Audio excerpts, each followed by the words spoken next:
There's something about a lighthouse that already feels haunted before anybody tells you a single ghost story.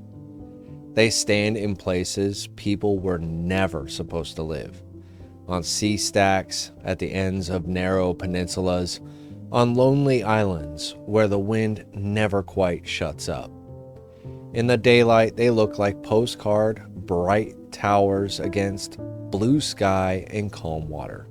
At night, when everything beyond the glass is black and the beam is the only thing moving, they feel less like buildings and more like watchmen that have seen too much and learned to keep quiet. Tonight, we're not just telling one lighthouse story. We're taking a tour through 7 of them, from Florida to Oregon, from Maine to Michigan, all the way out to Scotland and the Irish coast. Some of these hauntings grew out of real accidents and tragedies you can still find in records. Others live in the space between history and folklore, the kind of stories that get passed around until they feel as real as anything written in an official log. Put together, they hint at something simple and unsettling. If you build a home on the edge of disaster and keep people there long enough, the building is going to feel different whether you believe in ghosts or not.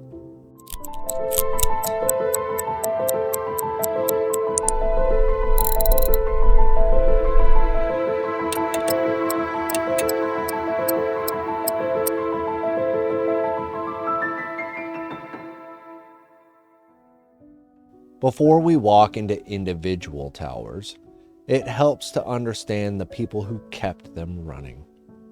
Lightkeepers were not just custodians of a lamp, they were responsible for a circle of safety carved out of the dark. In the 19th and early 20th centuries, that meant long, structured days that blurred into even longer nights. At first light, the lantern had to be extinguished and cleaned. Glass lenses were wiped with soft cloths so no scratch would bend the beam. Clockwork that turned the light was wound by hand. Fuel vessels were checked. Weather and passing vessels were recorded in official logs in flat, careful handwriting. Those logs rarely say how any of it felt. A line that reads "gale and heavy seas" might hide the fact that the tower shook for days while waves slammed into the cliffs. Notes about fog do not capture the way the horizon disappears and the world shrinks to a tight gray ring around the lantern. Keepers climbed narrow staircases at night to check the flame, listening to the wind work its way through cracks so that it whistled and moaned and sometimes sounded like a voice trying to get in. In remote stations, there were no neighbors, no streets, no escape from the noise of the sea. Just the same few people, the same walls, and the same responsibility every single day. The emotional load built slowly.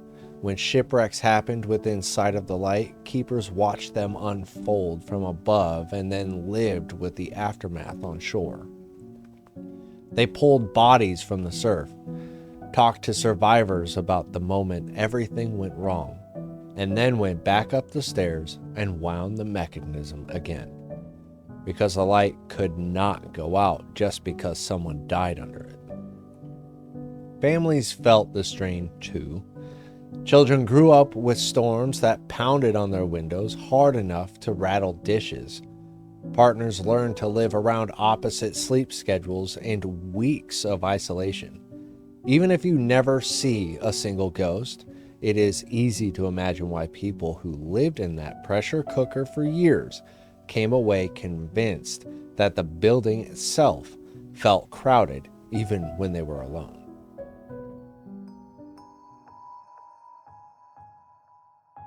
The St. Augustine Lighthouse in Florida is one of the best-known haunted lights in the United States. And for once, the ghost story has a clear starting point. In the 1870s, while a new brick tower was being built to replace an older light, Workers used a small rail cart on temporary tracks to haul supplies from the shore. The construction superintendent's daughters loved to ride the cart as a kind of homemade roller coaster. On July 10, 1873, the cart jumped the end of the track and plunged into the water. By the time workers raced down the hill and dragged it back up, 3 of the girls had drowned. Only the youngest daughter survived. Ever since, people have reported strange things in and around the lighthouse. Guides tell stories of hearing giggles on the stairs when tours are over for the day. Visitors describe a small figure in a dress peeking out from behind the railing on an upper landing and then slipping away when they look twice. Some photographs taken in the stairwell show what looks like a child leaning over the handrail on a level that was supposedly empty at the time. Staff members have also talked about a tall shadow in the tower that seems to lean on the rail and watch the grounds, which they connect to earlier keepers who died on duty. You can write off a lot of that as suggestion, especially once you know the history, but there are easier places to imagine happy endings than a narrow, echoing tower where children played on construction equipment, fell into the water, and never came home. When you stand at the bottom of those stairs, listening to every footstep bounce around the iron and brick, it does not take much to believe that some part of that day stayed behind.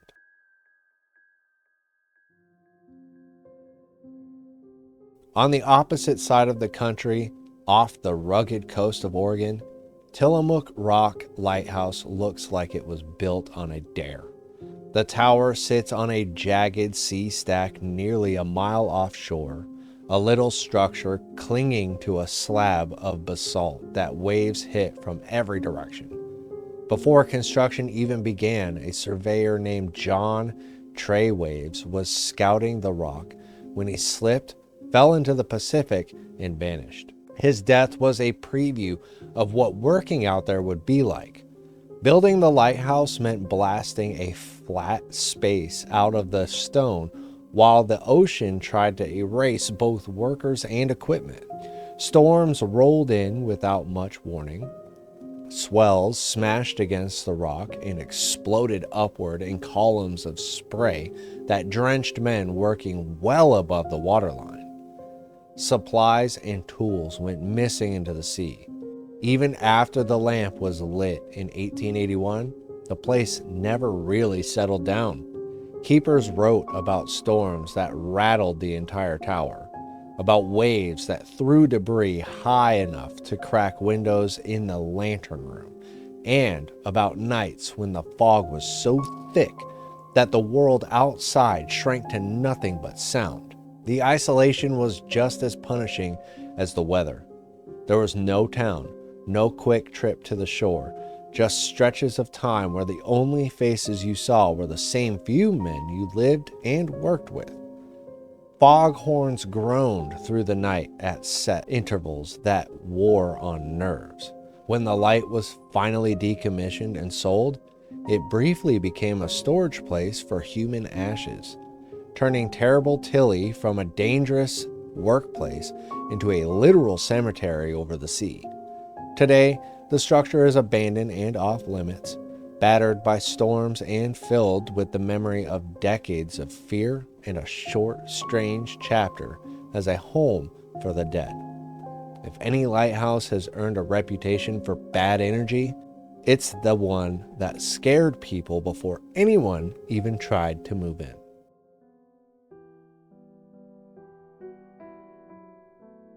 Three miles off the coast of Maine, Seguin Island Light stands high above the Atlantic on a steep, grassy hill. In good weather, the view is beautiful. In winter, when fog and snow close in and the wind turns the island into a battering ram, it is easy to understand why this place spawned one of New England's darker lighthouse legends. The story goes that in the 19th century, a keeper lived here with his wife. To make the long winters bearable, they had a piano hauled up the hill and into the house. An exhausting job that meant the instrument would probably never leave. According to the legend, the wife only knew one tune. She played it over and over for weeks as storms rolled through and the couple found themselves cut off from the mainland. At first, the repetition was comforting, then it became irritating.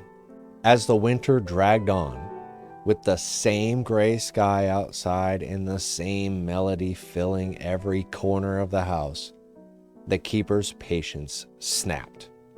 One night he grabbed an axe, smashed the piano into splinters, killed his wife, and then took his own life. Historians have never found a neat, documented double murder that fits the story, so it probably sits somewhere between fact and folklore. The experiences that later keepers and guests describe, though, fit the mood perfectly. People have claimed to hear faint piano music on foggy nights when there is no piano anywhere on the island. Others report footsteps in the keeper's house when every door is locked. Some have seen a figure in old clothing standing at a window and looking out to sea. Whether or not the axe ever swung, the underlying recipe is real. Months of isolation, bad weather, and a job that does not allow you to leave just because you are starting to come apart.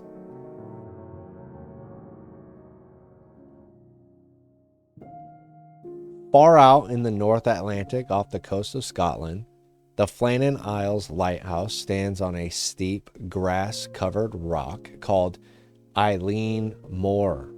It was built in 1899 to mark a dangerous patch of reef and open water.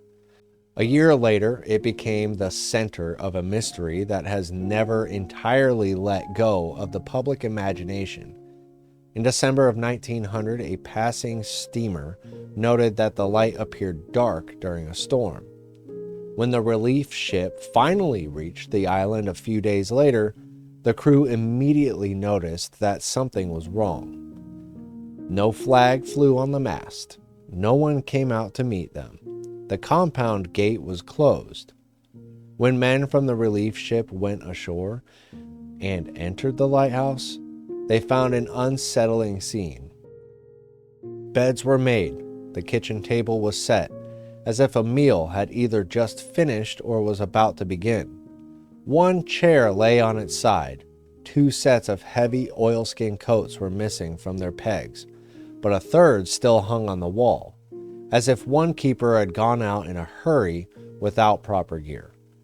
The clock on the wall had stopped. The 3 men assigned to the station, James Ducat, Thomas Marshall, and Donald MacArthur, were nowhere to be found. Investigators concluded that the men were probably swept into the sea while checking or securing equipment during bad weather. The geography of the island, with its steep cliffs and narrow edges, makes that entirely plausible. But it did not answer every question, and gaps invite stories. Retellings have added dramatic long book entries that probably never existed and hints of supernatural panic before the disappearance. What is real is strange enough. A lighthouse left empty in a hurry with signs of a normal day interrupted, and 3 experienced keepers who walked out into a storm and never came back. Standing on that rock now, listening to the wind hammer the cliffs, it is easy to understand why people feel like the place is still waiting for an explanation.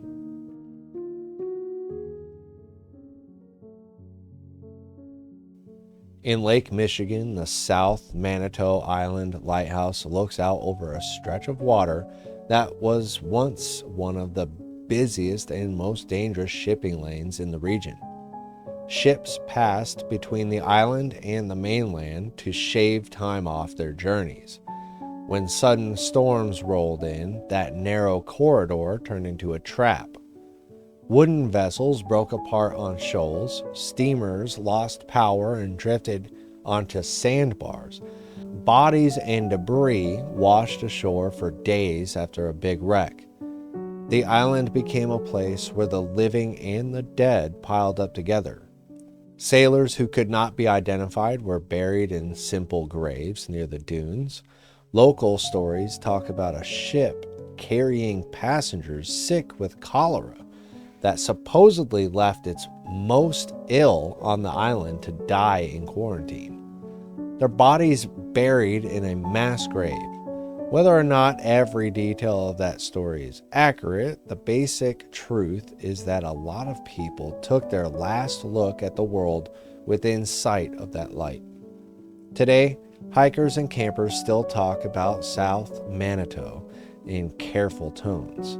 Some describe feeling watched when they walk near the old cemeteries, as if eyes follow them from the tree line. Others say they've seen lights moving along the shoreline at night where no boats were anchored, or have caught what look like lanterns bobbing out on the water in areas associated with wreck sites.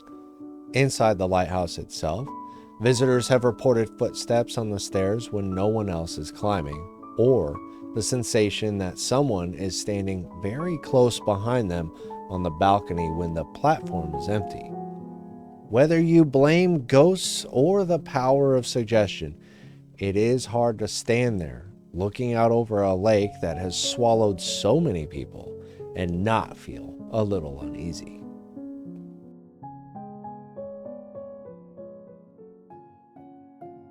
On California's Big Sur coast, the Point Sur Light Station sits on top of a huge volcanic rock that juts into the Pacific like a dark knuckle. The buildings are clustered high above the water, reached by a steep road that winds up from the highway. When the station opened in the late 1800s, keepers and their families lived up there in a tight, self-contained community with no easy way down. Storms could cut them off for days at a time. Fog could roll in and erase both the horizon and the shoreline behind them. Over the years, Point Sur has collected its own catalog of quiet, unsettling stories. Volunteers who help preserve and interpret the site talk about hearing footsteps in the keeper's house when everyone on that tour is standing still, or about doors that were closed and latched standing open a few minutes later. Some have smelled pipe tobacco in rooms where no one has smoked in decades.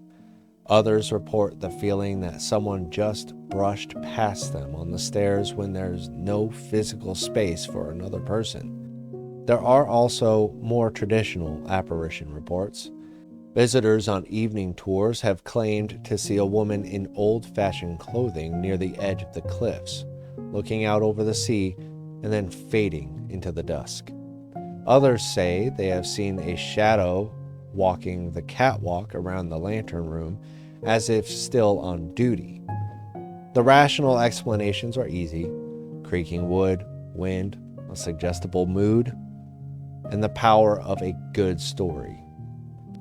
But you don't need any of that spelled out when you're there in person. With the Pacific pounding at the rock below and the light slowly sweeping past the windows, the place already feels like someone is keeping watch, whether the roster says the station is automated or not.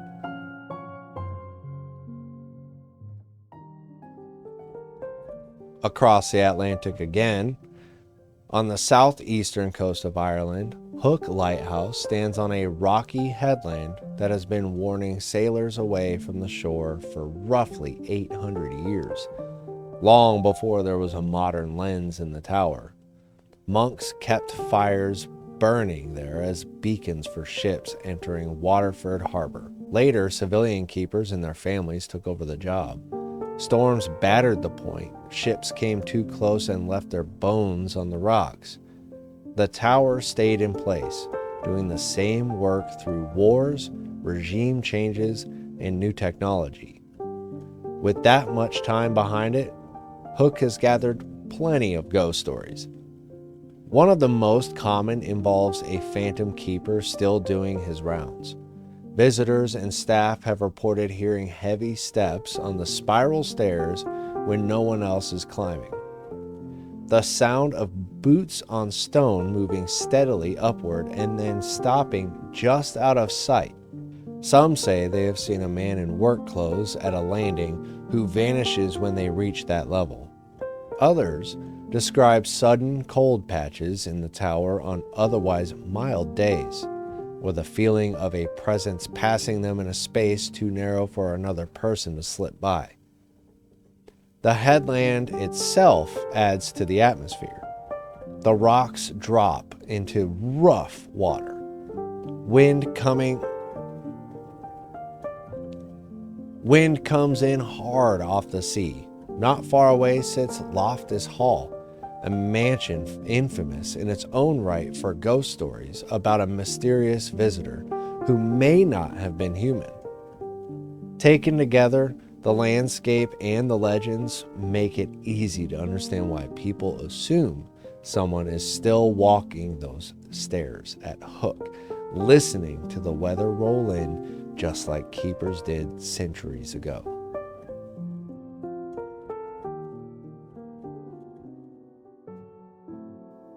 When you stack these stories side by side, a pattern starts to appear. Haunted lighthouses are almost never in gentle places. They sit in storm tracks and dangerous channels, near reefs and shoals and sharp rocks. They are the last thing a ship might see before everything goes wrong, and the first place the survivors look for help. The people who lived and worked in them carried a kind of pressure most of us will never know. The knowledge that if their light failed at the wrong moment, lives could be lost. And if it worked perfectly, no one would notice because disaster had been quietly avoided. At St. Augustine, that pressure sits on top of a family tragedy that left 3 little girls dead within sight of the tower. On Tillamook Rock, it rides the storms that turned a workplace into a legend and then into a columbarium full of ashes. On Seguin, it feeds a piano story that may be more metaphor than record, but still feels emotionally honest about what isolation can do. At Flannan Isles, it takes the shape of 3 missing men and a lighthouse left in eerie order.